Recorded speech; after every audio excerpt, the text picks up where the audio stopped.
Mr. 20 Varn Virgo again. Ndazonyatsogaya akuti ndinofanirwa kutenda ndosaka ichi chimbo ndaimba ndrandivi utoto ticharamba takasimba nyange zvichirema ticharamba tichishanda mureza weZimbabwe isu toenda nawo tazosemudza mureza weZimbabwe isu toenda nawo patinoti os vatra isu toenda nawo patinoti os seninja isu toenda nawo Shelazi, havadi madunyazi Brandi chifu wega chingo cheka sechazi Vanonzi sema butu, saka usayite papazi Shiani simba, haye wa murishumba Hamu ito shakutamba kungerumba Kurova kwenye feya pasena nganga Senza ikleti, ndivo kase ninja Noti fiti kwenye vanwazo Usimu zamureza weZimbabwe Isu toyenda nao Tazo usimu zamureza weZimbabwe Isu toyenda nao Patinoti os vatra isu toyenda nawo patinoti os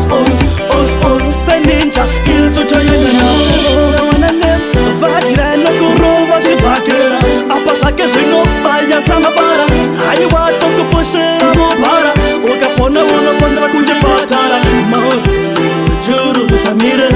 haiwa iwewe usamire ramba uchibata basa usazare usarware skelem imbovarova ushira iwe tutere imbovarova kake tsuki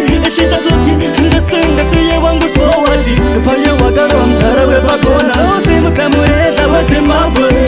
isu toyenda nawo tazo usimudza mureza weZimbabwe isu toyenda nawo patinoti os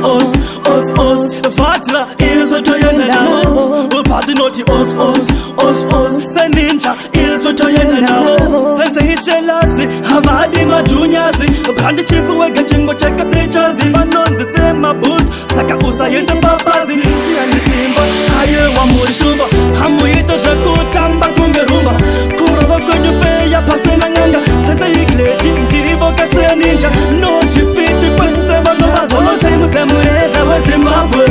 Isu toyenda nawo Tazo usimu mureza weZimbabwe Isu toyenda nawo Patinoti os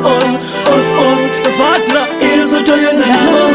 patinoti os seninja isu toyenda nawo. Alright, yo big up chief, yo Madzi Baba, yo Sensei Oscar Chidike Passion Mento music.